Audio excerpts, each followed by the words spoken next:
Hola, ¿cómo están? Gracias por acompañarnos. Qué gusto reencontrarnos acá en Mega TV como todas las noches, de martes a viernes. Ya saben, Conversar una Noche, un espacio que hemos ganado para la reflexión, para el diálogo, para también conocer mejor a personas que tienen actividad importante en la sociedad, cada una en su nicho, en su profesión, en su área de trabajo. A veces son deportistas, empresarios, artistas, profesionales de la medicina.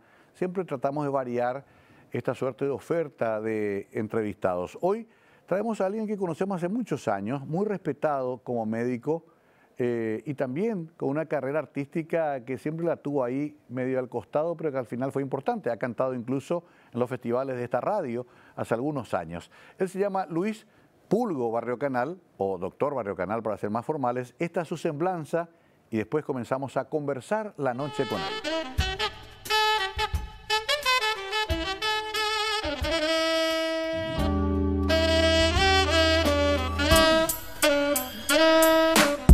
Doctor Luis Barriocanal nace en Asunción el 4 de mayo de 1964. Hizo sus estudios primarios y secundarios en el Colegio Cristo Rey, promoción 1982.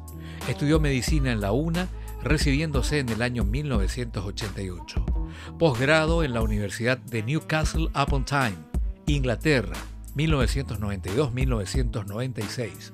Especialidad, diabetes y endocrinología. Fue integrante del Ensamble Asunceno de Música Antigua, 1978-1982. Así también, integrante del grupo Sembrador, entre 1982 y 2009. Está casado con la doctora Raquel Lemir Santos, con quien tiene 3 hijos, Eloísa, Emma y Luis Fernando.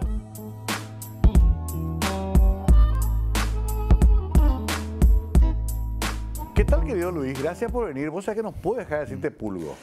¿Qué tal, Mario? Gracias por la invitación. No, es mi nombre artístico y muchísima gente me conoce como Pulgo, ¿verdad? O sea ¿Hace cuánto te pusieron?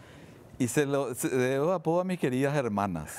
Cuando era, como era el menor, y siempre fui medio pequeño de estatura, entonces quedó Pulgo y no. ¿Ya quedó? Quedó. Todos nuestros hermanos, todos teníamos un apodo. Una sola renunció a su apodo. Sí, Menchi es Menchi toda la vida. Menchi y mi hermana, lastimosamente fallecida hace poco, Eloísa era Buchi. Buchi. O Buchi. Y la menor de las mujeres, Laura, fue Chuli y después ella renunció al Chuli.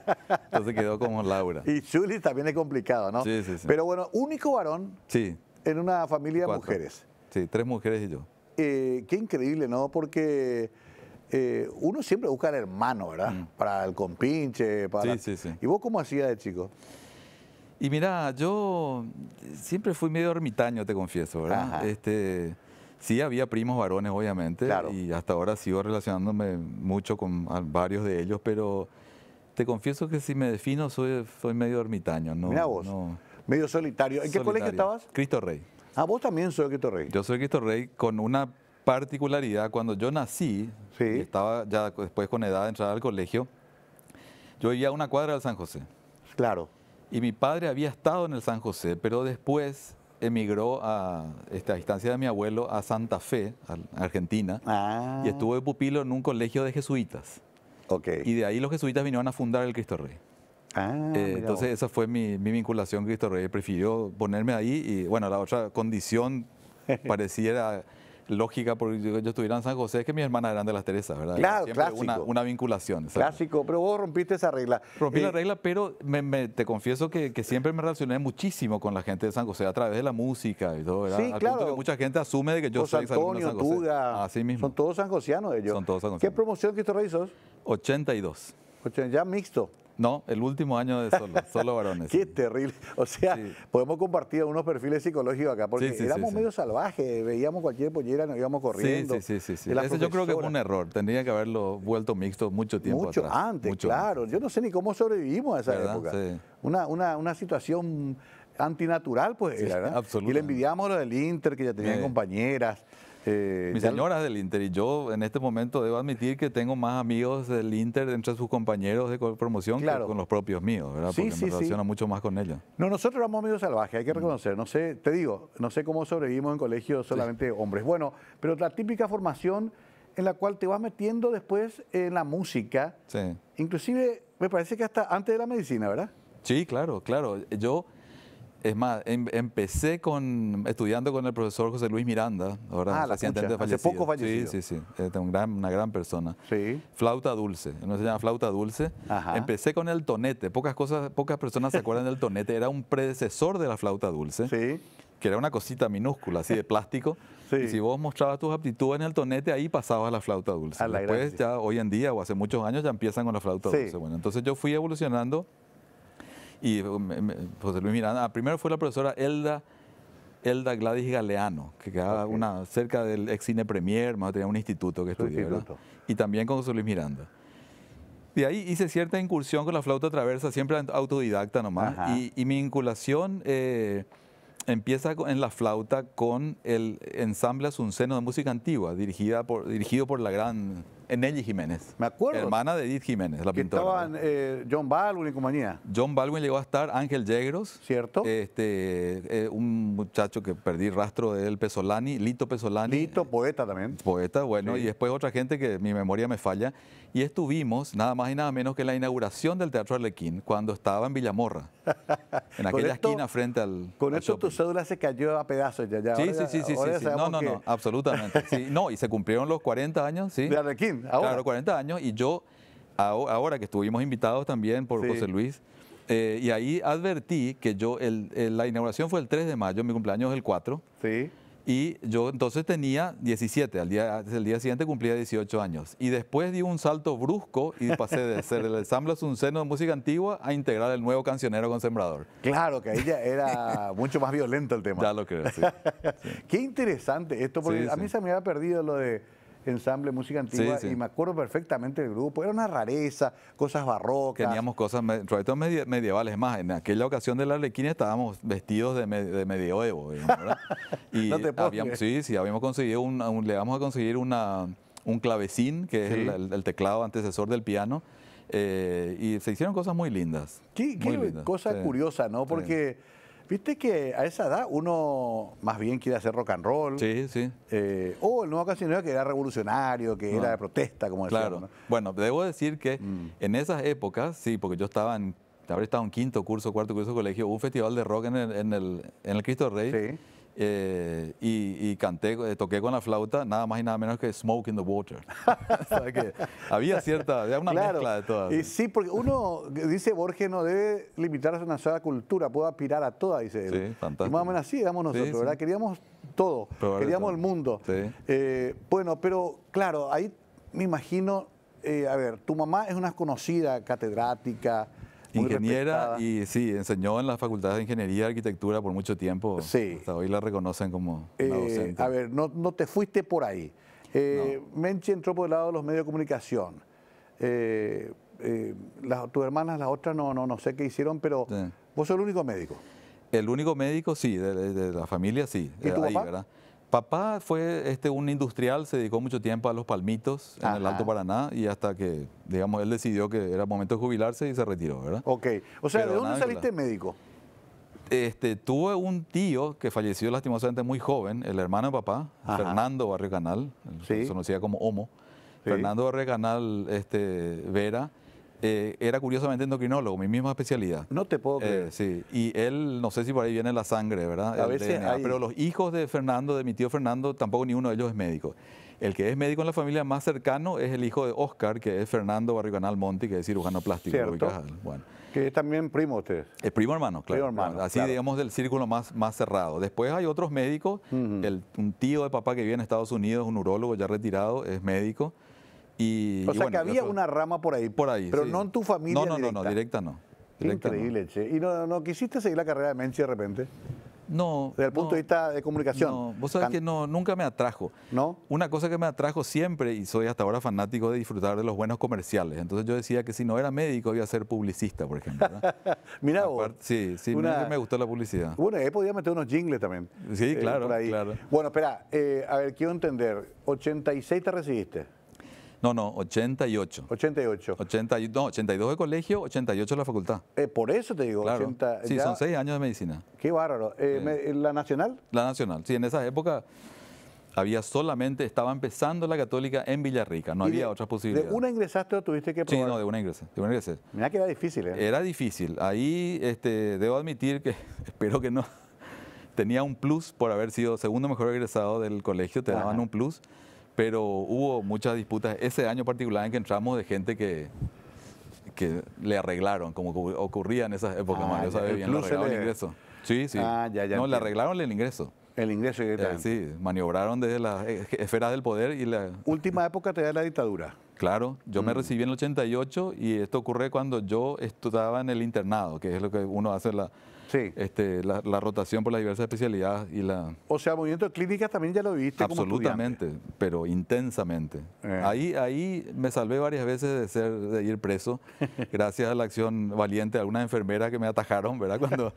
Pero eran épocas muy bravas. Sí. Después sí con la música, en algún momento tuvimos, detenidos una comisaría. Demorados, como si... y vos conocés de todas las suspensiones, hay un clásico del teatro de Radio Ñandutí que decían que el festival no está suspendido, pero no se puede ingresar. Esa era una de las clásicas. Pero fue cierto, ¿eh? Sí, absolutamente. Se explicó eso, la policía explicó que no estaba suspendido, se podía hacer, pero no se podía entrar. Pero bueno, realmente yo quería hablar con Luis, con Pulgo de esto porque es una mezcla de cosas. Después voy a entrar un poquito en su especialidad, pero esa parte de la historia también tiene que ver con una suerte de nueva era para nosotros, que fue el nuevo cancionero. Era muy joven al lado de Maneco, José Antonio. Era el más joven de todos. Cuando se reinventa el grupo, porque el grupo siempre decíamos tiene 50 años de vida interrumpida, siempre hacíamos la aclaración. Y ahí, bueno, José Antonio, que siempre fue el líder intelectual, digamos, el que sabe con más detalles la historia, pero yo ingreso cuando se refunda el grupo en el 82, yo estaba todavía en el último curso de colegio. Sí. Y ahí en esa época entró Ati Troche, entró Jorge Arturo Aponte y yo, creo que, ¿verdad? Ya. O Ati y yo. Estaban ya los otros integrantes y siempre sí el menor del grupo, digamos. José Antonio Tuga Ramírez. José Antonio Tuga Ramírez, Jorge Arturo Aponte, Jorge Garbet, Ati Troche, Claudia Vente y yo. Éramos 7, ¿verdad? Correcto. Al poco tiempo sale Ati, nos quedamos 6. Sí. Siempre hubo como una especie de... Sí. Pero quedaban... Y a veces también había un tecladista, Lobito, a veces tocaba con usted o otro Claro, invitado, de las cosas más importantes yo considero que hicimos fue los ciclos que hacíamos una presentación al año. Eso fue a mi vuelta de Inglaterra, porque yo en una época estuve ausente con mi formación de posgrado. Que hicimos en el paraguayo japonés, que fueron jornadas gloriosas. Una vez al año eran 4 o 5 noches. Fue la primera, acompañada por Óscar Caroso Campo, el gran Oscar. La segunda fue con Lobito, porque Óscar no estaba disponible, y el coro paraguayo de cámara. Sí. Y la tercera fue de vuelta con Óscar. No, perdón, la primera fue Óscar y Sarán, la Filarmónica de Sarán. Claro, también. En todas ellas estuvo Sarán. En la segunda parte de Sarán estuvo el coro paraguayo de cámara. Y en la última sí fue de vuelta con Óscar, ¿verdad? ¿Quién era el arreglador, el sembrador? Jorge Garbet. Jorge Garbet. El finado Jorge Garbet. Sí. Claro. Siempre. Qué época extraordinaria. Bueno, qué lindo. Me vino así un flash, porque vivimos esa época plenamente. Reitero, no sé si te acordás, pero acá ustedes cantaron. Seguro, claro. Ahora que lo mencionaste me acuerdo. Un festival allá al aire libre. El famoso festival La Década del 86, después varios otros, Evolución 2000. Y era una mezcla rara, porque era grupo de rock. Después vino Alberto Roda y casi quemó todo, pero era parte de lo que se vivía en esa época linda, época Ñamandú. El típico era Sembrador, Ñamandú, Vocal 2. Sí, primero juglares, después que se cinde juglar y queda Ñamandú. Sí, gente camino, Perfiles también alguna vez cantó también. Perfiles, claro, también. Esa era más o menos así mismo, la patota los de siempre. Del nuevo cancionero. No, era tal la actividad, Mario, que vos por ahí encuentro todavía alguna de las... de los calendarios que elaboraba impecablemente José Antonio. Y era una cuestión así habían 60 actuaciones en el mes. Y por lo tanto eran más de una por día. Entonces ibas a medicina, después a ingeniería, a una parroquia, al Padre Velasco en Trinidad. Es una época increíble. Bueno, vamos a hacer la pausa. Sí, esa es una historia que alguna vez también hay que relatarla más completamente, porque la vamos contando de a poco, pero fue una hermosa época en este país cuando comenzaban a cambiar las cosas y el nuevo cancionero era portavoz de esos cambios. Hacemos una pausa y volvemos con nuestro invitado de hoy, el doctor Luis Barrio Canal, también conocido como Pulgo, aquí en Conversando en la Noche.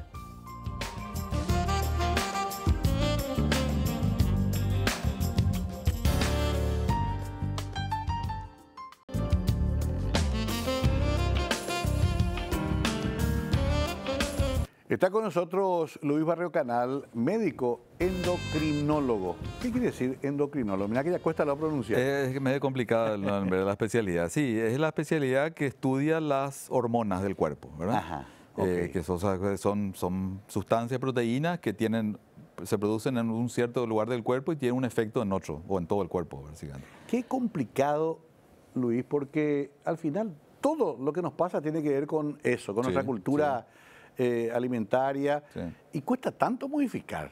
Porque, ¿cómo le decía un paraguayo? No va a comer más tortilla y la mandioca suspender y carne también disminuir. Qué difícil, ¿verdad? Sí, no es sencillo. Ahora te estás refiriendo sobre todo a una de las dos afecciones más frecuentes en la endocrinología, es decir, la diabetes, ¿verdad? Con sus acompañantes, ¿verdad? Obesidad, dislipidemia, como se llame, y problemas de tiroides, ¿verdad? Ahora, es muy cierto lo que planteas con respecto a la epidemia de diabetes en el mundo, ¿verdad? Que es terrible. Sí. Y tiene mucho que ver con alguna predisposición genética que uno la hereda, pero tiene que ver mucho con los hábitos, ¿verdad? Y sí, perdón, ahí te quiero interrumpir. Yo trabajo mucho con las adicciones y son muy parecidas. Sí. Porque sabe que le hace mal algo, pero sigue consumiendo. Seguro. Es una adicción. Comer más de la cuenta es una adicción definitivamente. Y a ver, entonces, ¿cómo se cura, entre comillas? Bueno, y ahí está el tema. Nosotros quizás no llegamos al fondo de la cuestión, ¿verdad? De tratar de revertir ese mal hábito, sino que a veces lo que tenemos que hacer es paliar la consecuencia, ¿verdad? Evitar que afecciones que conducen a una muerte prematura puedan ser controladas. Acá estoy hablando de la diabetes, con medicación para bajar los niveles de azúcar en la sangre, medicación para tratar la hipertensión, medicación para tratar los problemas de lípidos, de colesterol, triglicéridos. Y es una lucha. Ahora, se puede lograr, ¿verdad? Yo, de mis cosas que aprendí en el extranjero, una de ellas es con uno de los jefes máximos, que una persona adorable, que el tipo describió hace poco algo que todos sabíamos, pero sin embargo no se aplicaba, ¿verdad? En el sentido de que si uno logra hacer una dieta que permita bajar 10 a 15 kilos, una persona con diabetes puede revertir a la normalidad, o sea, puede dejar de tener diabetes, algo que decíamos hace una década que era imposible, ¿verdad? Claro. Crónica, progresiva y mortal, decíamos antes. Sí, tal cual, y sigue siendo si es que no se controla, ¿verdad? Claro. Ahora, ¿es la farmacopea?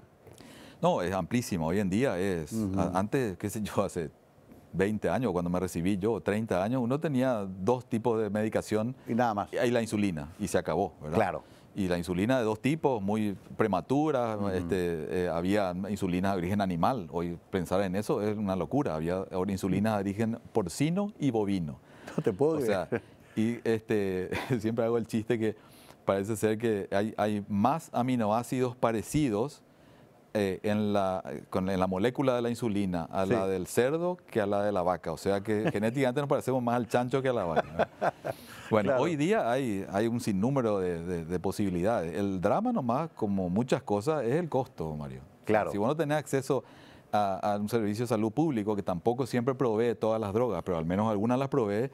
Y es muy lindo ir a los congresos y escuchar alocuciones fantásticas sobre las bondades de las drogas nuevas y en la práctica, si no puedes lograr que el paciente lo sostenga en el tiempo, porque acordate que si no se puede remitir, como el caso de la diabetes, que es posible remitirla, vos estás hablando de un tratamiento crónico. Y eso implica un costo altísimo, ¿verdad? Y en este país con muchos déficits de salud pública, digamos, pero hay un armamentario farmacológico hoy en día. Estamos yendo bien, porque primero está la cultura en nuestra forma de alimentarnos que hay que modificar.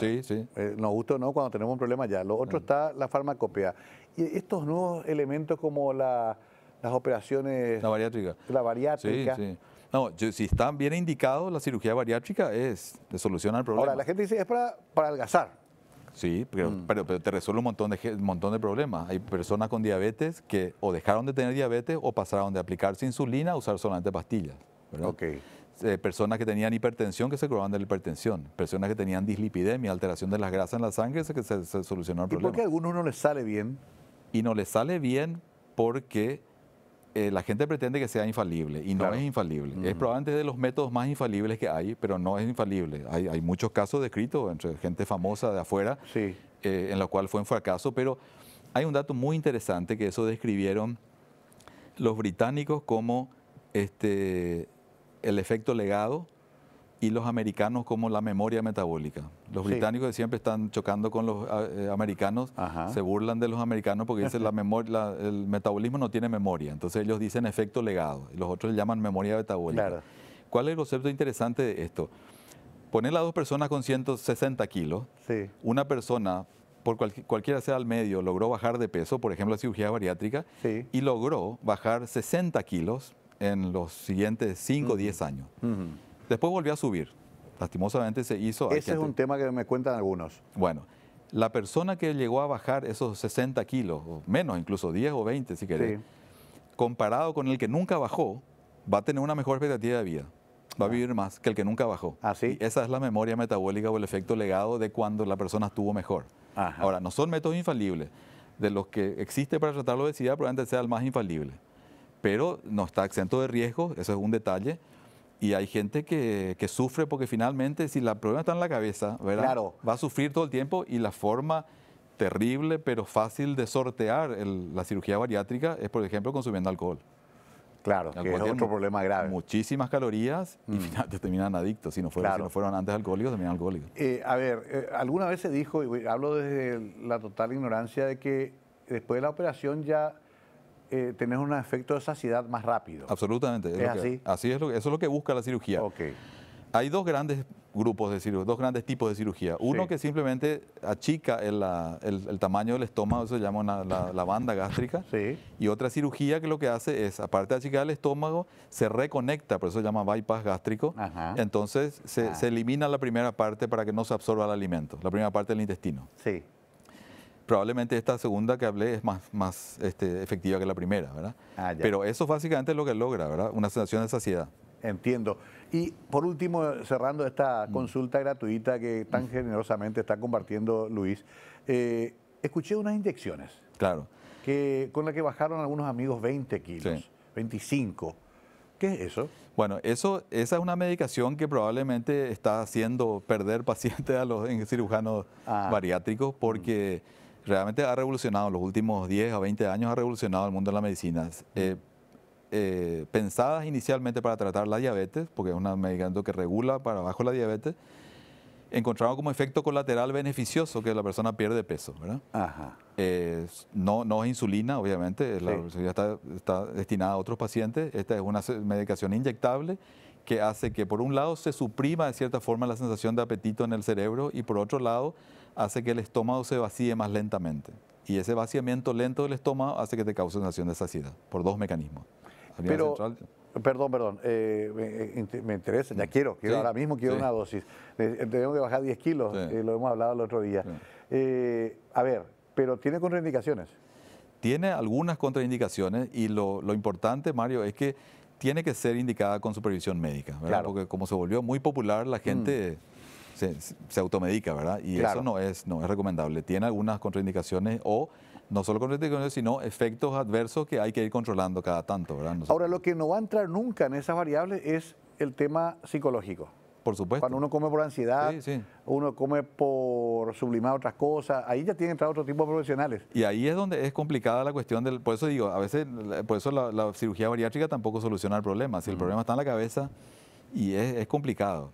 Ahora, yo no soy nutricionista y respeto muchísimo el trabajo de nutricionista. Yo creo que es desafiante ser nutricionista porque uno tiene que encontrar dónde está el defecto, ¿verdad? ¿Qué es lo que uno está haciendo mal o bien? Cierto.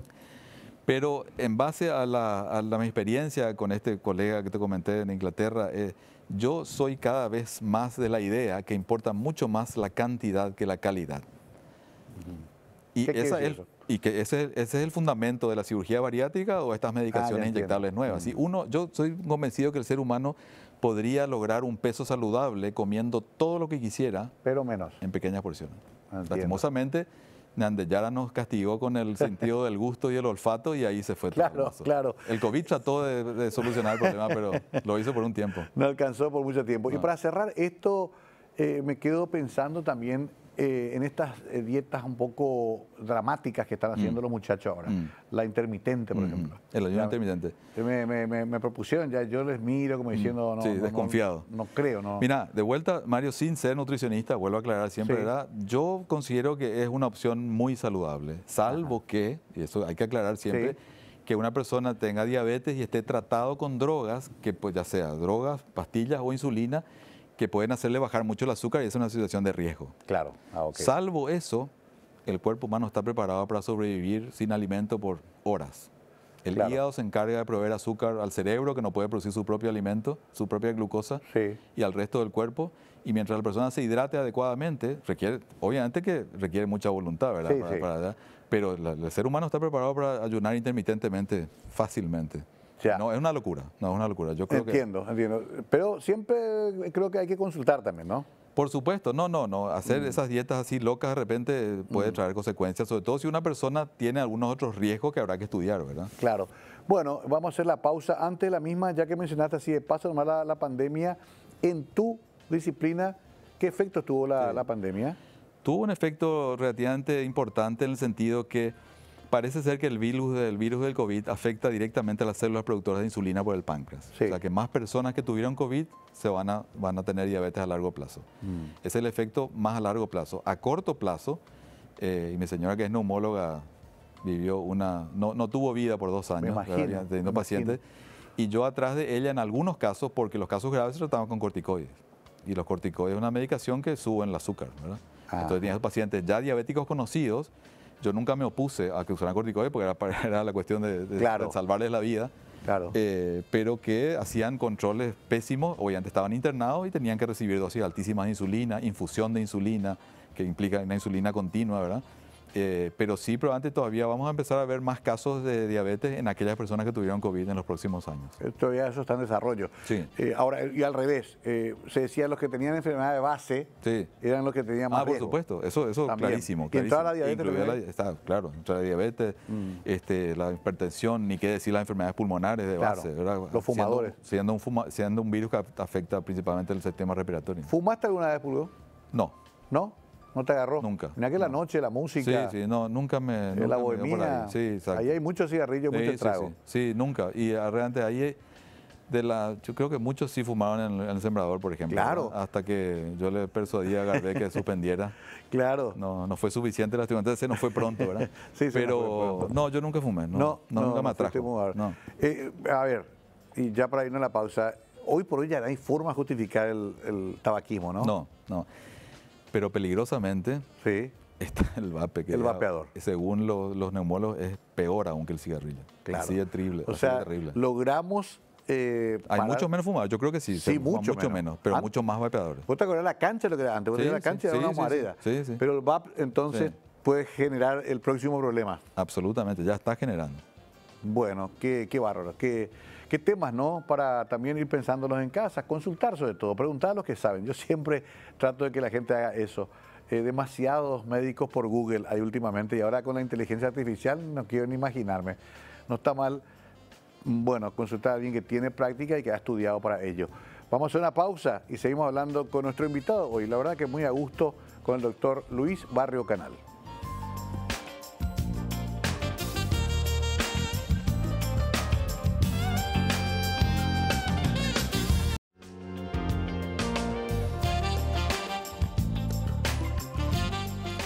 Seguimos con el doctor Luis Barrio Canal. Ficha técnica. ¿Casado con quién? Casado con Raquel Lemir Santos, neumóloga. Sí. Tengo 3 hijos, 2 nenas y un varón. Ok. La mayor es... ¿Todos médicos, me imagino? No. Curiosamente no. La mayor es arquitecta, la segunda ingeniera y el menor está estudiando medicina, sin presión familiar. No hubo una obligación. No, para nada. Pero que está bien repartido. Entonces, arquitecta y ingeniera Así es. Las chicas. Sí, las chicas. ¿Que abuelo todavía no? No, aún no. Tenemos abuelos, somos abuelos, tenemos nietos prestados de una de mis hermanas que vivía cerca, sus nietos vivían cerca de casa, entonces son como si fueran los nuestros, pero propios no. ¿Los nietos de Elo? Los nietos de Elo. Eloísa, qué increíble. Bueno, estábamos pensando, porque claro, con tu señora tienen un lenguaje común, son médicos los dos, ya, pero los chicos quieren también su autonomía, fueron escogiendo su carrera. Una de ellas, la carrera de su abuela. Así es, sí. Ingeniería civil, tal cual, y está trabajando muy bien. A las dos están trabajando muy bien, afortunadamente. O sea, te salieron todos estudiosos. Sí. No, definitivamente. No puedes quejarte. No puedo quejarme, son muy ¿Música hacen? No, Fernando, que es el menor, el varón, le gusta cantar, pero no, hasta ahí, no va más allá.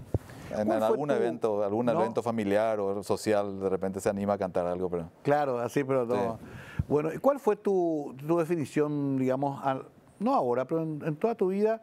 Sospecho que siempre tuviste una afinidad con los muchachos sembrados, con el cancionero, un poco de un Paraguay por el cambio, que no lo logramos tanto ahora que lo vemos. Así es. ¿Esa fue más o menos tu línea política? Sí, yo nunca, creo que estuve fugazmente por uno de estos partidos así. Siempre me río y pongo como ejemplo Alberto Cortés, el gran Alberto Cortés, el cantautor, tiene una canción que se llama Instrucciones para ser un pequeño burgués. Y es fantástica, ¿verdad? Con tono de burla, pero por ejemplo dice una cosa con una leve tendencia izquierdosa, ¿verdad? Yo probablemente me defina así, ¿verdad? Claro. Pero, a ver, vos sabés, Mario, y vos todavía estuviste en la política, que yo creo que cada vez las ideologías ya no existen, ¿verdad? Acá la cuestión es que si tenés o no sensibilidad social, entonces por ejemplo vas a ser etiquetado de izquierda, ¿verdad? Correcto. Querés un futuro mejor para el resto de la población, porque yo, gracias a mi profesión, que lo hago en forma privada, no tengo necesidades mayores, pero uno aspira a que el país sea mejor, a que haya atención pública de salud, que haya seguridad, ¿verdad? Sentirse un poco más de vuelta orgullosos del país, ¿verdad? Que nunca lo vimos realmente con... Ese fue tu pensamiento siempre. Siempre fue, ¿verdad? Y finalmente las ideologías yo creo que no existen. Esto se divide entre corruptos y honestos, y ahí se acabó, ¿verdad? O sea, claro, totalmente. Y te golpea cuando le atacan a Menchi. Mira que es mi amiga toda la vida, con Oscar yo hablo mucho. Sí, porque yo considero que, sin ser mi hermana, es difícil que sea acá ser ecuánime a lo mejor, ¿verdad? Pero siempre se mantuvo del lado de la verdad. Eso podría ser fue la definición, ¿verdad? Cuando ve que hay injusticias, las denuncia y bueno, y eso probablemente es lo que le costó tanto. Claro, estamos también en una sociedad muy polarizada últimamente, absolutamente, ¿no? Hasta el tema de la pandemia que hablamos recién dividió grupos de amigos, aparecieron los negacionistas, los antivacunas.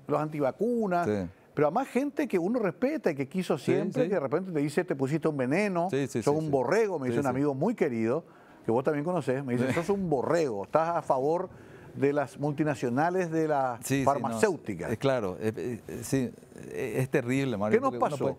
No sé qué nos pasó porque yo creo que a lo mejor la información exagerada, las redes sociales juegan un papel terrible. Hoy hasta hoy, se ve el doctor Google, como decimos, ¿verdad? Sí. Es terrible como la gente te viene en cara, pero en tal lugar dice tal cosa. Claro. Y bueno, yo creo que por ahí, pero uno no puede, mencionando específicamente lo que decía, uno no puede negar que la poliomielitis está radicada del planeta gracias a la vacunación. A una vacuna. O sea, la viruela, no sé, me parece que, y bueno, y después negaban, argumentaban el hecho de la rapidez, y sí, pero ¿cuánto dinero se invirtió? Claro. ¿Cuánto mejoró la tecnología en los últimos 5 años? O sea, si a mí me preguntan si hay que vacunarse, yo le digo a todo el mundo, sí, por favor, todo lo que sea posible uno vacunarse. Claro, porque además ustedes vieron de cerca el drama. Absolutamente. Con tu señora neumóloga. De terror. Profesionales médicos que murieron también. Sí, muchos, y se fueron así. Enfermeras. En días. Sí, fue brutal esto. Sí, no, fue terrible. Pareciera que nos queremos olvidar, Luis, de lo que pasó, ¿verdad? Mi señora recuerda 3 episodios terribles en su carrera por lo que implicó, ¿verdad? Sí. La tragedia del Guabolaño. Sí. La primera epidemia de influenza y el COVID, ¿verdad? Claro. Ella prácticamente no dormía en esos tiempos. Sí. Y obviamente la más duradera, la del COVID, ¿verdad? Fueron 2 años. Nunca tuvimos en 2 años 20.000 muertos en Paraguay. Sí, no, una locura. Pero bueno, entonces eso habrá que seguir trabajando. No sé, evidentemente que también hay que entender que son otros tiempos, que todo el mundo tiene derecho a opinar. Sí. Se respeta, pero cuando ya va más allá de la razón, es donde uno se pone medio furioso, ¿verdad? Claro, sí. Claro, me imagino. Más todavía en el caso de la profesión de ustedes. Ahora, yendo un poco a lo que hablábamos de lo social, siempre hay una queja del servicio público de medicina en el Paraguay. Hay un déficit grande. Mira que se ha tratado, se puso más presupuesto justamente con el COVID. Se trata de pagar mejor a médicos y enfermeras, pero siempre estamos por debajo de la demanda, Luis. ¿Por qué te parece que pasa eso? Y es complejo, Mario, no tengo una explicación. A ver, un tema preocupante que no, a lo mejor no pasa por lo presupuestario es la formación médica. Nosotros hablábamos de cuando me recibí, que era la única facultad de medicina, que era más o menos seria, con lo que a lo mejor con la clasificación que no era tan alta de la facultad de medicina en aquella época. Pero hoy día vos sabés que hay una peligrosa proliferación de estas universidades de garage que son un peligro, ¿verdad? Es un peligro y no sé cómo se va a solucionar. No sé si habrás estado al tanto que hace poco un montón de médicos brasileros recibidos en Paraguay. Se aplazaron todos allá. Se aplazaron todos, no salvó ni uno solo. Al revalidar. Exacto. Y obviamente le vieron el negocio al tema, ¿verdad? Y entonces, pues mientras el alumno pague su cuota y pasa la carrera. O sea que ahí hay un problema. Ese es un problema, es un problema. Y el otro problema es que nos encara en forma seria la cuestión de un sistema nacional de salud, ¿verdad? Es insólito, pero antes sea el único país en el cual existe el Ministerio de Salud, un sistema de salud, el IPS, otro sistema de salud, y el Hospital de Clínicas, otro sistema de salud. Y ninguno está conectado. Claro. Se intentó alguna conexión con la cuestión del COVID justamente, pacientes que eran financiados, incluso en sanatorios privados por el Ministerio de Salud, algún cierto acuerdo con IPS, pero es muy complejo, ¿verdad? Y la otra cuestión que sabemos todos es cómo se dilapidan en sueldos en otras áreas que no son fundamentales, ¿verdad? Hay un aspecto que a mí me preocupa mucho, que es la sobreexigencia a los médicos residentes, a las guardias, inhumanas a veces. Hemos tenido hasta problemas graves. Sí, gente que se suicidó por sobrecarga de trabajo. O que tuvo accidente de auto, porque ya vino después de trabajar. Eso también tiene que ver con la demanda que hay, con la poca posibilidad de responder todo, de dar abasto a todo. Y se me ocurre que sí, ¿verdad? Se me ocurre que sí. No, si me preguntás cuál es la solución, y no tengo, ¿verdad? No quisiera ser ministro de Salud porque no sé por dónde empezaría. Claro.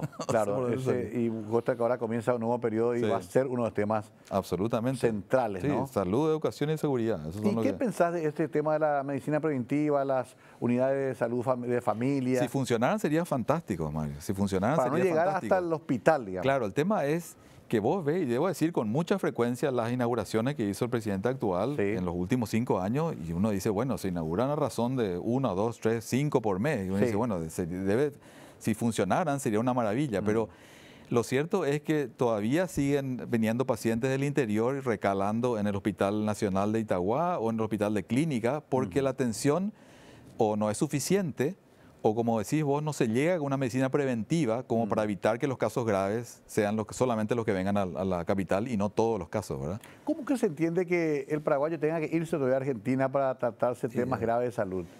Y es muy terrible. Aquel que no tiene recursos, digo. Exacto, es muy terrible, ¿verdad? Sabés que en la frontera hay chicos que están anotados como argentinos o brasileños para acceder a los servicios de salud, ¿verdad? A los servicios de salud.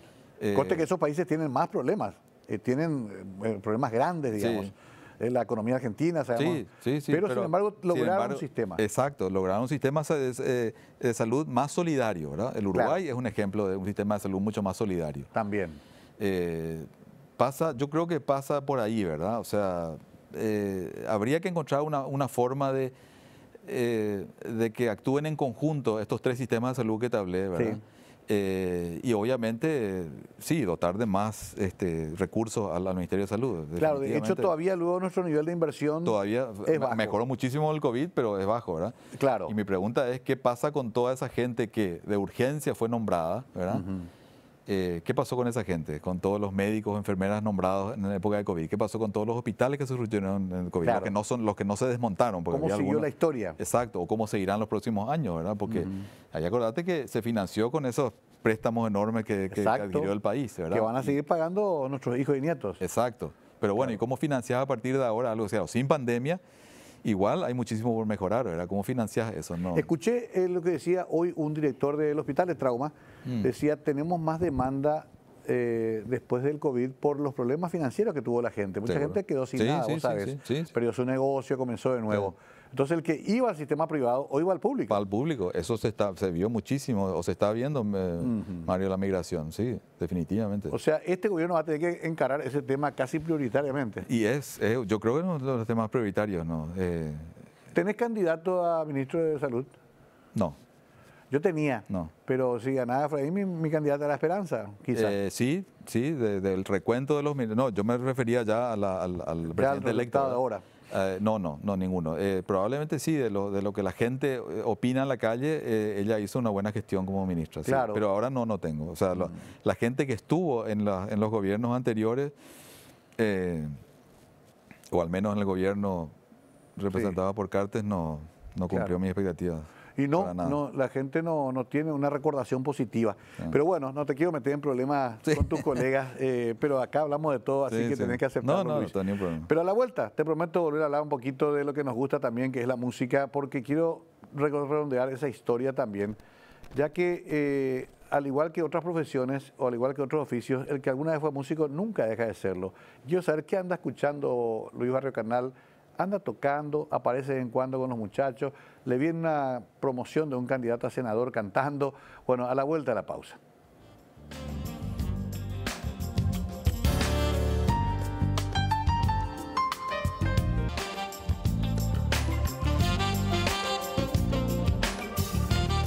Luis Barrio Canal es médico, pero también es guayno y compositor, como se dice en la campaña, cuando alguien toca la guitarrita y en cuando se saca las ganas. ¿Pudiste mezclar de repente la medicina con la música, como hacen algunos? No, estaba Mario absolutamente mezclado en el sentido de que yo hice toda mi carrera con Sembrador. O sea, carrera de medicina. O sea, vos rendías anatomía fisiológica y después te iba a cantar. Hay fotos conmigo con el libro, con el libraco de medicina y ensayando, sí, claro que sí. Increíble. No, pues eso llegó un momento en que ya fue insostenible, ¿verdad? Porque es muy linda la pasión por la música, pero eso no me iba a alimentar, ¿verdad? No, por un lado. Por un lado. O sea, y tampoco te llevaba el tiempo para desarrollar es lo que suelo decir, como era una actividad semiprofesional, tampoco uno podía pasar vergüenza y entonces tenía que ensayar, ¿verdad? Exacto. Ensayar era tiempo perdido. Era tiempo también. Viajaste mucho también con la carrera y también con la música. Sí. No, con la música, cuando yo ya no estaba en Sembrador, creo que el lugar más lejano donde llegó el grupo fue a Trinidad y Tobago, porque estaba el padre, ¿cómo se llamaba el padre este del Cristóbal. San José Obrero, no, el padre, el padre... Uno de estos curas revolucionarios. Sí, bueno, eso le llevó, pues yo ya no estaba en el grupo. Sí. Con Sembrador estuvimos en San Pablo y estuvimos en Formosa.